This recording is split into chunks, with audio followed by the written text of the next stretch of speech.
একটা হচ্ছে Brighton university, একটা নটিংহাম ইউনিভার্সিটি।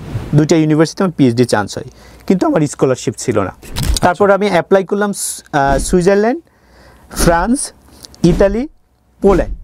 আল্লাহর অশেষ রহমতে প্রতিটা ইউনিভার্সিটি আমাকে অ্যাকসেপ্ট করে। তখন আমার এক সিনিয়র বড় ভাই ছিল, যে সাইদ ভাই। তো ওনাকে যখন আমি বললাম যে সাইদ ভাই, আমার তো 5টা ইউনিভার্সিটি থেকে অ্যাকসেপ্ট হয়েছে, 5টা দেশ থেকে, আমি কোথায় যাব?